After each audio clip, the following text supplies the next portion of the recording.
ऐसी मिथ्या मान्यता है मिथ्यात्व धर्म।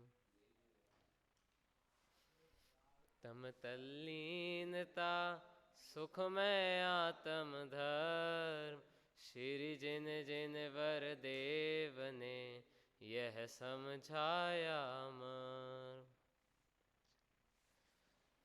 चलिए,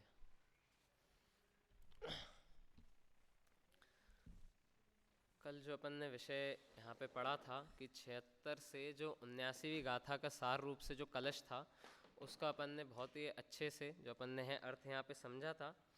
और उसके बाद जो है दादा का जो है पद्यानुवाद है और उसके बाद भावानुवाद है पंडित बनारसी दास जी का। जो कलश 50वां है 75वें पेज पर है अनुशीलन में। तो अपन जो है सर्वप्रथम जो है जो अपना जो कलश है उसे दोहराएंगे और जो पद्यानुवाद है उसे भी दोहराएंगे, फिर उसका थोड़ा अर्थ समझेंगे। फिर जो पंडित बनारसी दास जी का भावानुवाद है उसमें थोड़ी विशेषता थोड़ी भेद बताए हैं, तो उसको समझते हुए अपन आगे बढ़ेंगे। तो सभी जन सर्वप्रथम तो जो है समय सार अनुशीलन 2 में 74 पेज पे जो कलश है उसका अपन पाठ करेंगे और जो पद्यानुवाद है उसका भी करेंगे। ज्ञानी जानन पीमाम स्वपर परिणति पुद्गलाश्चाप्य जानन, व्याप्तृव्याप्यत्वमन्ता कलयुतम सहो नित्यमत्यंत भेदात्, अज्ञानात् कर्तृकर्म भ्रममतिर्नयोर्भाति तावन्न यावत्, विज्ञानाश्चिशकास्ति क्रकचवदयं भेदमुत्पाद्य सद्यः। निज पर परिणति जान कर जीवय, पर परिणति को करता कभी नहीं, निज पर परिणति अजानकार पुद्गल, पर परिणति को करता कभी नहीं, नित्य अत्यंत भेद जीव पुद्गल में, करता कर्म भाव उनमें बने नहीं, ऐसो भेद ज्ञान जब तक प्रगटे नहीं, करता कर्म की प्रवृत्ति मिटे नहीं। अब इसमें जो बात आई है दादा ने जो है डिट्टो ही जो पद्यानुवाद है उसमें पूरा उतार दिया गया है जो कलश का अर्थ है। तो इसमें ऐसे कुछ विशेष बात नहीं है, फिर भी अपन इसको एक बार देखते हैं कि यहाँ पे क्या है। कल का जो रिवीजन है 50वें कलश का जो मूल भाव है वो इसमें आ गया है, तो एक बार अपन को जो है रिवीजन भी उसका हो जाएगा। निज पर परिणति जान कर जीव यह, पर परिणति को करता कभी नहीं। अपन ने 2 बात समझी थी, ज्ञानी और अज्ञानी जीव के, पर जो मूल कलश में बात आई है उसी को यहाँ पे ले रहे हैं कि जो ज्ञानी जीव है वो निज और पर की अर्थात स्व की और पुद्गल की परिणति को जानकर अपनी ही परिणति में जो है वो रमता है, प्रवर्तता है। निज पर परिणति अजानकार पुद्गल, पर परिणति को करता कभी नहीं। अब यहाँ पे जो दूसरी बात आई थी वही यहाँ पे कह रहे हैं कि पुद्गल जो है वो तो क्या है, जड़ है और अचेतन है, वो तो जानता नहीं है कि निज और पर की परिणति में क्या भेद है, कौन सी सही है और कौन सी गलत है, अपन एक बार को कहें। पर क्या है, फिर भी वो स्वयं की ही परिणति में विचरण करता है, उसमें ही प्रवर्तता है, पर परिणति को करता कभी नहीं। अर्थात पुद्गल जो है वो जीव रूप कभी नहीं होता, उस रूप कभी प्रवर्तन नहीं करता। क्यों नहीं करता, मतलब दोनों ही एक दूसरे की प्रवर्तन परिणति प्रवर्ते क्यों नहीं है एक दूसरे में, तो बता रहे हैं नित्य अत्यंत भेद जीव पुद्गल में। क्या कि अपन ने कल बात समझी थी नित्यम अत्यंत भेदात कि क्या कि वज्र की दीवार खड़ी हुई है दोनों में, ऐसा अपन को समझना चाहिए। तो नित्य सदाकाल जो है वो अत्यंत भेद है जीव और पुद्गल में, कर्ता कर्म भाव उनमें बने नहीं, इस कारण से उन दोनों में जो है कर्ता कर्म भाव किसी भी प्रकार से बन नहीं सकता। फिर क्या कह रहे हैं कि ऐसो भेद ज्ञान जब तक प्रगटे नहीं। अब यहाँ पे कह रहे हैं जब अपन ऊपर पढ़ के आ रहे हैं ना कि इसमें ऐसा कर्ता कर्म भाव रहता है, कि बात कहाँ से आई थी, ये बात जो चल रही थी कि भेद विज्ञान करा रहे हैं ना, तो उसके पहले क्या था कि कर्ता कर्म की बुद्धि थी इसमें। तो कह रहे हैं जीव जीव की परिणति में प्रवर्तता है, जो पुद्गल है वो पुद्गल की प्रवृत्ति में प्रवर्तता है। ऐसा जो भेद ज्ञान है जब तक प्रगटेगा नहीं, कर्ता कर्म की प्रवृत्ति मिटे नहीं। ज्ञानी जीव को मतलब जो मिथ्यादृष्टि जीव है उसे की ये प्रवृत्ति कभी मिटेगी नहीं, और जिस ज्ञानी जीव ने ये जो कर्ता कर्म की बुद्धि मिटा ली है उसको ये जो कर्ता कर्म की प्रवृत्ति है वो मिट जाती है। तो इस प्रकार से ज़्यादा कुछ ऐसे विशेष भाव नहीं है इसमें। तो इसमें ऐसा जो है अर्थ लिया गया है दादा के पद्यानुवाद में। अब जो है पंडित बनारसी दास जी का भावानुवाद है।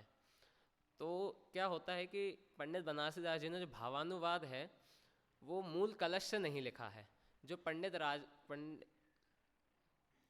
पंडित राजमल जी की जो टीका है, जो संस्कृत टीका है जो राजमल जी की, उस पे से उनने जो है इसको कलश को लिया गया है। कलश टीका से मतलब इसको उसका जो फिर है भावानुवाद किया है। तो क्या होता है कभी कभी तो पूरा डिट्टो का डिट्टो जो अर्थ है जो पद्यानुवाद में आता है वही लेते हैं, लेकिन कभी कभी कुछ भावों में अंतर होता है क्योंकि वो कलश टीका के आधार पर लेते हैं। तो इसमें भी कुछ थोड़े अलग थोड़ी चीज़ें बताई हैं, तो अपन इसको एक बार पढ़ेंगे और इसका अर्थ अपन देखेंगे। सभी लोग साथ में ही पाठ करेंगे।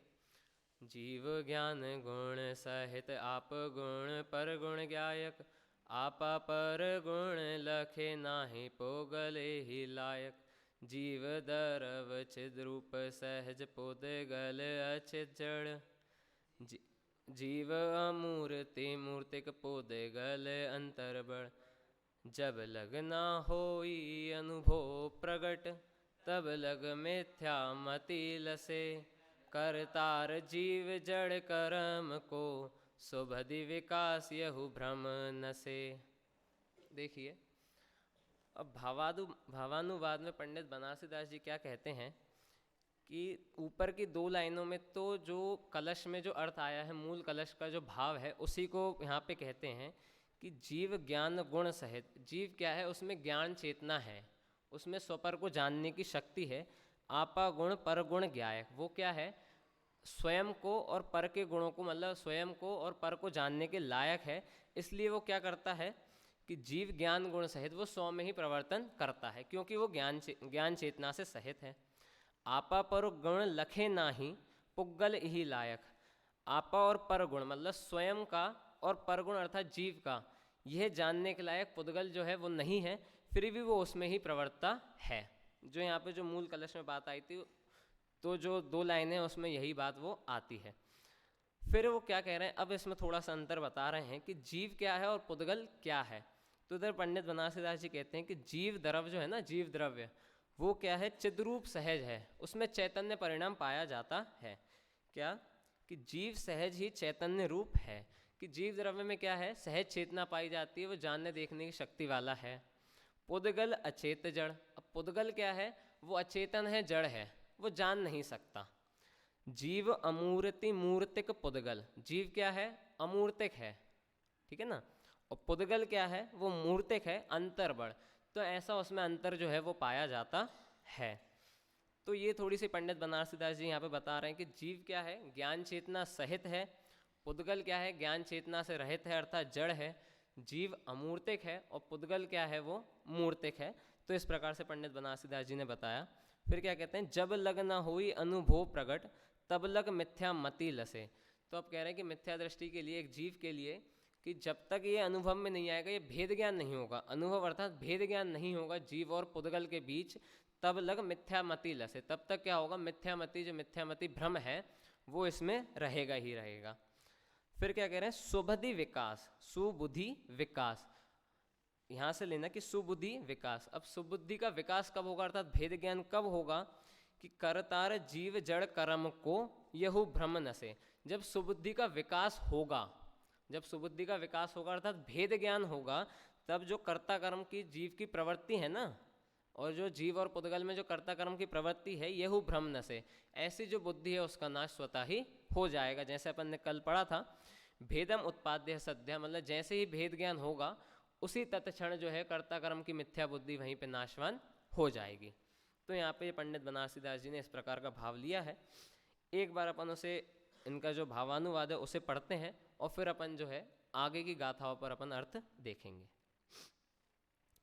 जीव क्या है, ज्ञान गुण से युक्त है, इसलिए वह अपने और अन्य द्रव्य को गुणों को जानने वाला है, उनका ज्ञाता है। अपने और पर के गुणों को जाने ऐसी योग्यता पुद्गल में नहीं है। जीव सहज ही चैतन्य रूप है और पुद्गल अचेतन है, जड़ है। जीव अमूर्तिक और पुद्गल मूर्तिक है। इस प्रकार इन दोनों में बहुत बड़ा अंतर है। जब तक आत्मा के अनुभव पूर्वक इन दोनों में भेद विज्ञान नहीं होता, इन्हें भिन्न भिन्न नहीं जाना जाता, तब तक मिथ्या बुद्धि रहती है, मिथ्यात्व रहता है, अज्ञान रहता है, और उसके फलस्वरूप जीव अपने को जड़ कर्मों का कर्ता मानता रहता है और परत में कर्तृत्व बुद्धि का भ्रम बना रहता है। किंतु जब सुबुद्धि का विकास होता है, आत्मानुभव होता है, भेद ज्ञान का प्रकाश होता है, तब ये भ्रम नष्ट हो जाता है, कर्तृत्व बुद्धि का अभाव होकर सहज ज्ञाता दृष्टा भाव प्रकट हो जाता है। तो इस प्रकार से जो है पंडित बनारसी दास जी के भावानुवाद को पढ़ के साथ जो 76 से 79वीं गाथा थी उसका अपन ने पूरा अर्थ समझा था भाई अनिमेष के द्वारा। फिर अपन ने जो है यहाँ पे उसका सारांश पढ़ा जो अमृतचंद्र आचार्य ने लिया कि उसका पूरा सार किस रूप में है, और फिर अपन ने जो पंडित बनारसी दास जी का पढ़ के पूरी ये बात समझी कि जीव रूप में प्रवर्तन करता है और पुद्गल जो है पुद्गल रूप में प्रवर्तन करता है, स्वतः करता है। ठीक है ना, ये अपन ने बात अच्छे से समझ ली थी। अब इसके आगे बढ़ें तो यहाँ से अपनी समयसार गाथा 80वीं से 82वीं गाथा की अपन थोड़ी सी चर्चा करेंगे, उसकी उत्थानिका की चर्चा अपन करेंगे। सभी मूल ग्रंथ में 148 पेज निकाल लें, मेरे पास पुराना है, आप लोग नए में देख लें उसमें कौन सा है।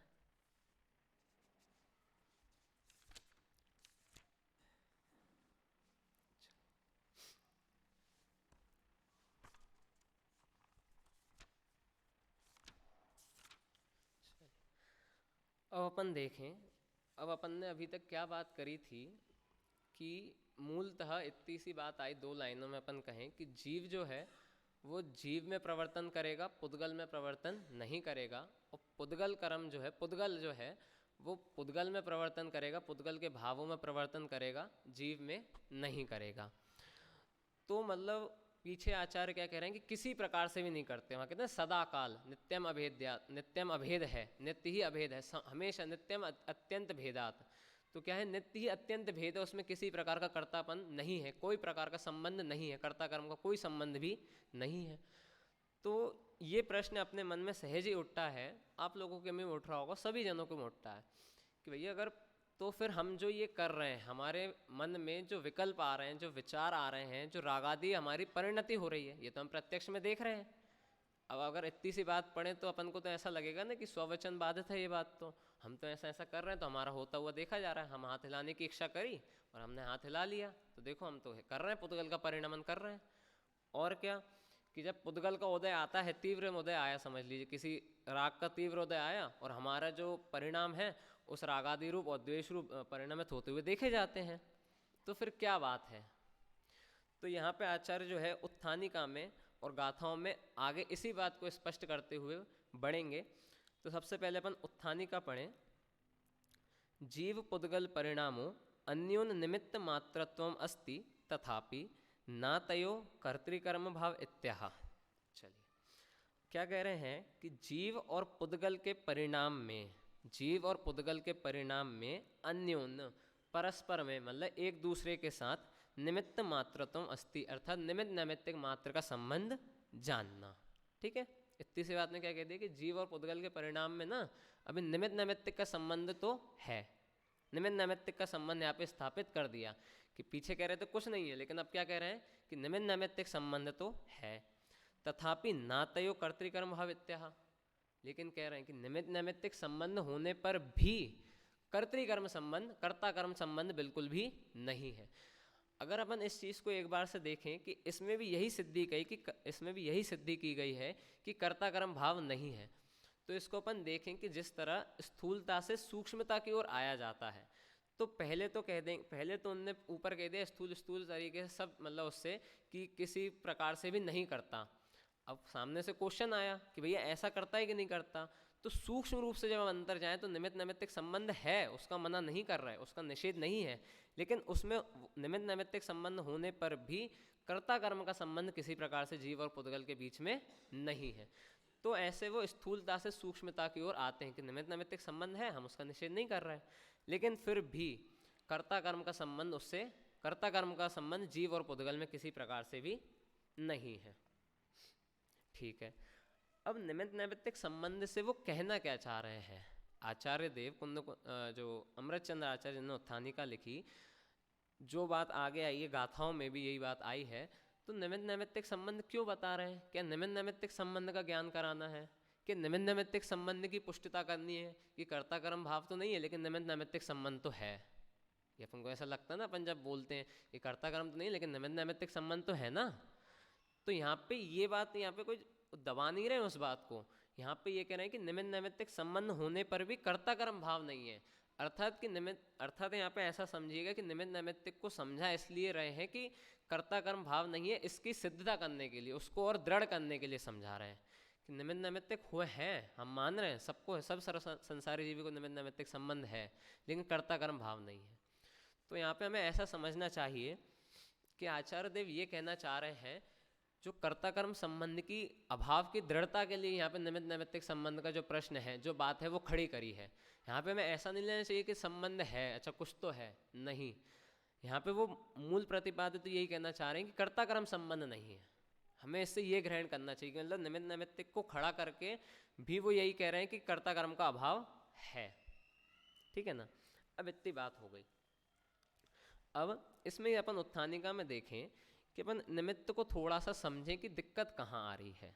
तो निमित्त नैमित्तिक संबंध में थोड़ी सी चर्चा मैं यहाँ पे करना चाहूँगा कि निमित्त नैमित्तिक संबंध को यहाँ पे क्यों उठाया। यहाँ पे दो अलग अलग चीज़ें हैं ना, निमित्त नैमित्तिक और कर्ता कर्म भाव। ऐसा तो है नहीं कि दोनों मतलब एक ही चीज़ हो, है ना, दोनों अलग अलग चीज़ें हैं।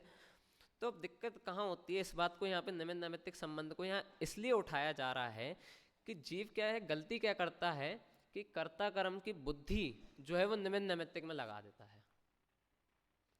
अगर हम सोचें तो कर्ता कर्म बुद्धि का जो भ्रम बुद्धि है उसका सबसे बड़े अज्ञान का कारण ऐसा है, ये है कि वो उसमें निमित्त नैमित्तिक पने में कर्ता कर्म की बुद्धि कर लेता है। क्यों? क्योंकि निमित्त नैमित्तिक के संबंध बहुत घने हैं, अत्यंत घने हैं। जिस प्रकार वज्र की दीवार जैसे है ना वो उधर का, तो इधर भी निमित्त नैमित्तिक संबंध बहुत ज़्यादा घने हैं। तो जीव क्या करता है, इस निमित्त नैमित्तिक संबंध को ही में ही कर्ता कर्म की स्थापना कर लेता है। तो यहाँ से फिर उसकी दिक्कत आ जाती है। जब निमित्त नैमित्तिक संबंध को शुरू से को नहीं जानता और उसमें कर्ता कर्म पाने की सिद्धि कर लेता है, तब वहाँ पे मिथ्यात्व हो जाता है। अपन इसकी गहराई को थोड़ा समझे कि निमित्त नैमित्तिक संबंध कैसा है। तो ये बात करी थी ना कि जैसे अपन कर्म चक्र पढ़ते हैं तो उसमें क्या निमित्त नैमित्तिक संबंध है। मेरा ये भाव हुआ, मैंने रागादि परिणाम किए, तो जो तीन लोक में पुद्गल ठसाठस भरे पड़े हैं, ठीक है ना, तो फिर वो क्या होते हैं कि पुद्गल कर्म वर्गना रूप परिणमित होकर वो आपन में आके बंध जाती हैं। और जब उसका स्थिति हो जाती है और जब उसका उदय आता है, तब उदय आने पर उसके निमित्त से अपन स्वयं जो है उस रूप परिणमित होने लगते हैं। और हमेशा ऐसा ही चलता है, जब हम फिर से राग आदि रूप परिणमित होंगे तब वो फिर से जो पुद्गल है वो कर्म रूप हमें बन जाएंगे। तो ऐसी जो है ये साइकिल हमेशा से चलती जा रही है। तो इस कारण से जो ये साइकिल चलती जा रही है, तो ये जीव है इसको ही कर्ता कर्म की बुद्धि मान लेता है, इसमें ही कर्ता कर्म की स्थापना कर लेता है। क्यों? क्योंकि निमित्त नैमित्तिक संबंध इतने घने जो हैं, मतलब आप समझे तो अगर अपन 100 के रेशियो में लें तो 99.99% निमित्त नैमित्तिक संबंध पाया ही जाता है कि निमित्त के साथ ही काम हो रहा है। तो वहीं पे वो कर्ता कर्म की बुद्धि खड़ी हो जाती है। तो आचार्य देव यहाँ से ये भी कहना चाह रहे हैं, अमृतचंद्र आचार्य देव, कि निमित्त नैमित्तिक संबंध अलग है और कर्ता कर्म संबंध अलग है। उस निमित्त नैमित्तिक संबंध में तुम किसी प्रकार से भी कर्ता कर्म संबंध की भूल मत करना, कर्ता कर्म को स्थापित मत करना कि निमित्त नैमित्तिक संबंध ही हमारा कर्ता कर्म संबंध है। तो हमें उस भूल को हटाने के लिए यहाँ पे निमित्त नैमित्तिक संबंध की बात खड़ी की जा रही है। ठीक है। अब अपन थोड़ा और आगे बढ़े तो क्या फिर कर्ता कर्म की अज्ञानी स्थापना कर रहा है तो निमित्त नैमित्तिक को माने ही नहीं क्या? जैसे कहते हैं जहाँ पे ज़्यादा दिक्कत हो तो नहीं मानो, तो अज्ञानी की बात है ना। ज्ञानी जन तो उसी में भेद विज्ञान करते हैं।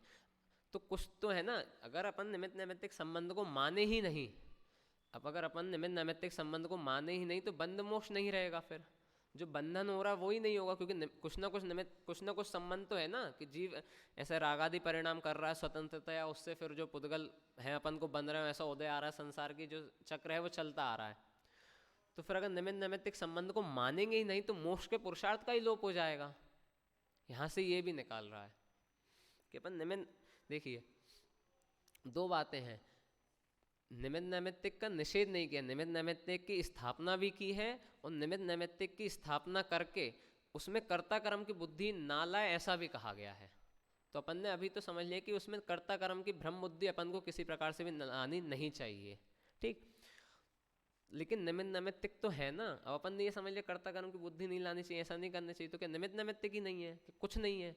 तो नहीं, अगर निमित्त नैमित्तिक संबंध का लोप हो जाए या कुछ रहे ही ना, वो हम उसको समझे ही ना, तो फिर मोक्ष का जो पुरुषार्थ अपन कर रहे हैं और जो अपन को सामने जो प्रत्यक्ष दशा अपने दिख रही है रागादि रूप, वो कैसे मानी जाएगी?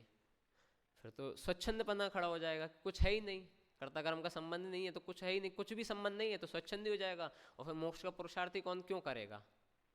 तो इसलिए इस कारण से यहाँ पे इस चीज को, निमित्त को यहाँ पे खड़ा भी कर रहे हैं, स्थापना भी कर रहे हैं कि पर्याय में भी मोक्षपना अपन को ग्रहण करना है, प्राप्त करना है, और कर्ता कर्म की बुद्धि ना हो निमित्त नैमित्तिक संबंध में, तो इसलिए भी उसको यहाँ पे लिया गया है।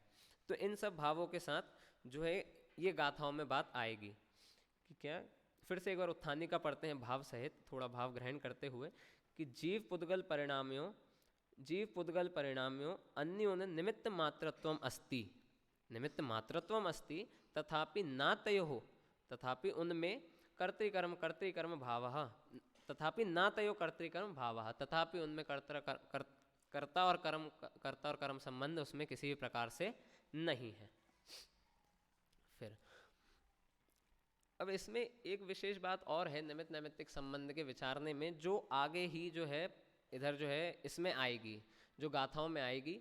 अभी आप समझ लीजिए कि जो गाथाओं में मूल बात आने वाली, जो जो समझना चाहिए वो इस उत्थानिका से अपन ले रहे हैं।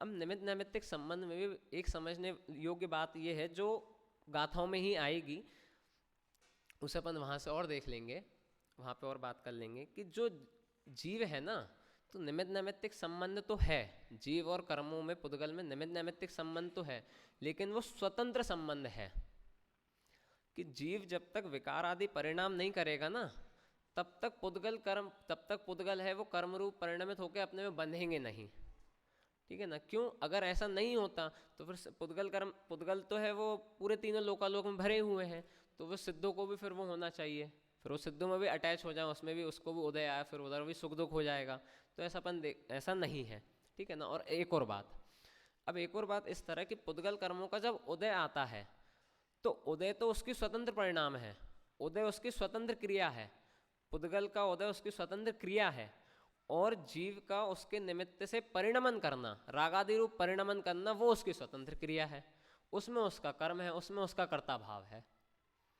मतलब अत्यंत इसमें भी स्वतंत्र निमित्त नैमित्तिक संबंध है, कोई पकड़ के जबरदस्ती यहाँ पे रागादि रूप परिणमन नहीं करा रहा जीव को, और जीव को भी कोई पकड़ के जो है पुद्गल कर्म का संबंध नहीं करा रहा है। तो ये बात भी अपन को यहाँ से लेनी चाहिए। तो इस प्रकार से जो है अपन ने उत्थानिका की चर्चा की। अब जो है अपन गाथा का है जो है पाठ करेंगे और पद्यानुवाद का, और उसका जो सामान्य अर्थ है, जो यहाँ सब बातें करी उन सबको ग्रहण करते हुए अपन थोड़ा सा उसे समझेंगे। चलिए सभी लोग साथ में पाठ करेंगे। जीव परिणाम हेतुम कम्मत्तम पौगला परिणमन्ति, पौगल कम्मणिमित्तम तहेव जीवो विपरिणमति, णविकुव्वदि कम्म गुणे जीवो कम्मं तहेव जीव गुणे, अण्णोनिमित्तेन दु परिणामं जाणदोऽण्णम्पि, एतेन कारणेन दु कत्ता आदासेन भावेन, पौगलकम्मकदाणं णदुकत्ता स्वभावाणम्। पद्यानुवाद। जीव भाव है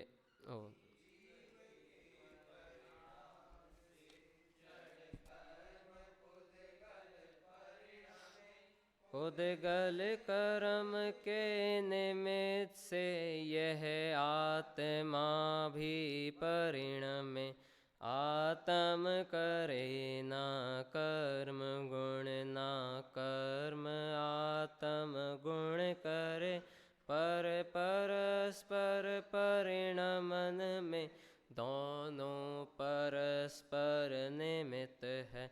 बस इसलिए यह आत्मा निज भाव का करता कहा, अन्य सब पुद्गल कर्म कृत भाव का करता नहीं।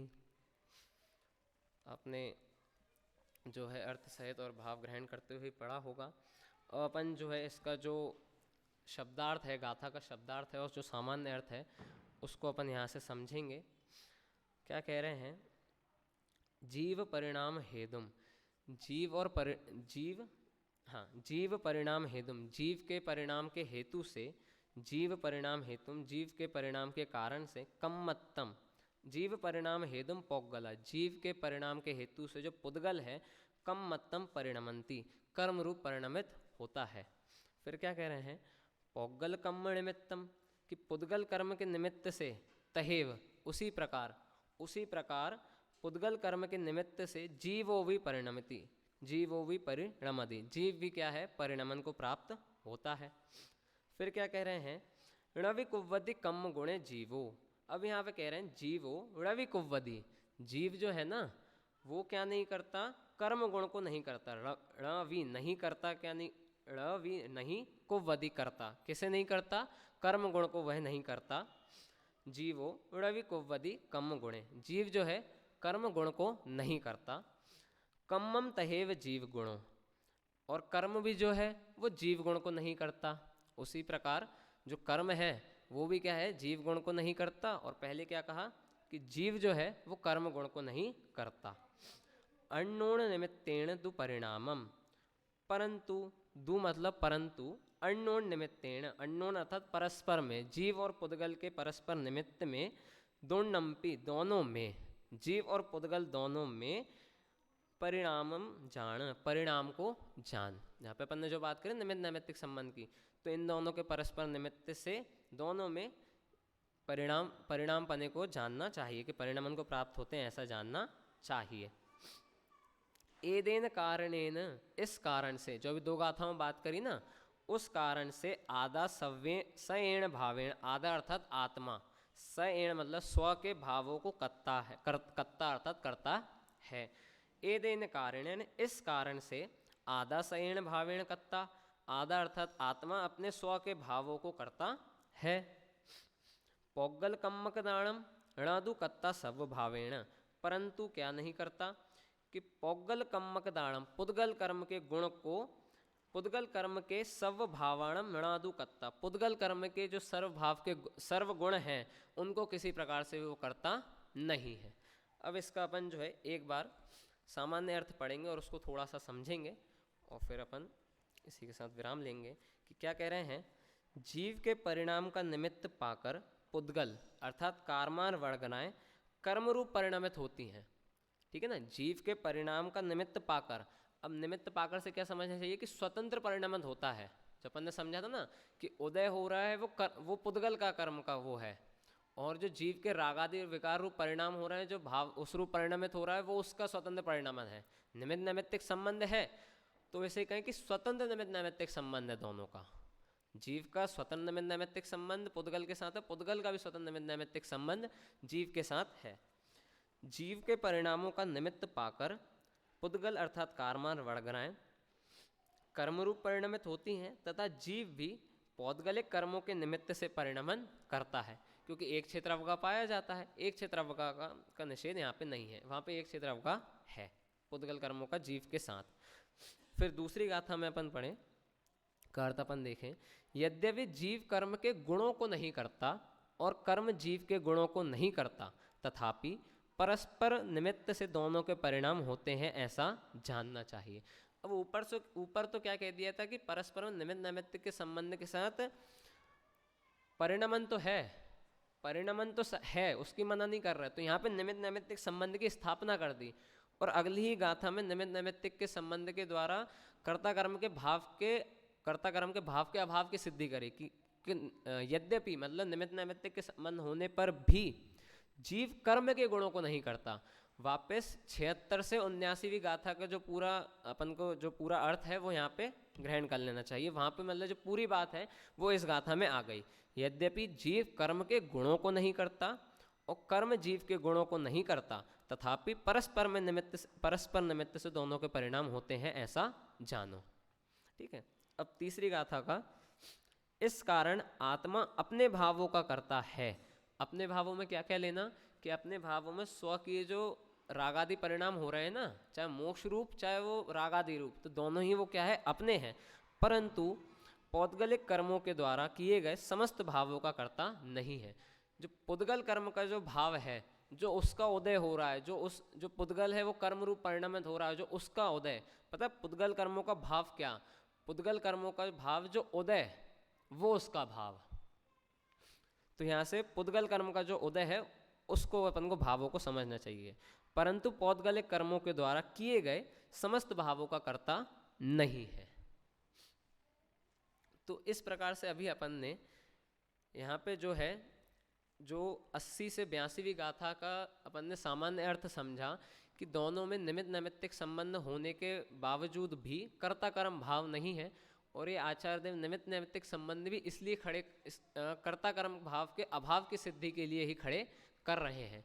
तो इस प्रकार से हमें निमित्त नैमित्तिक संबंध को और कर्ता कर्म भाव को समझना चाहिए। इस प्रकार से मैं अपनी जो आज का प्रवचन है यहीं समाप्त करता हूँ।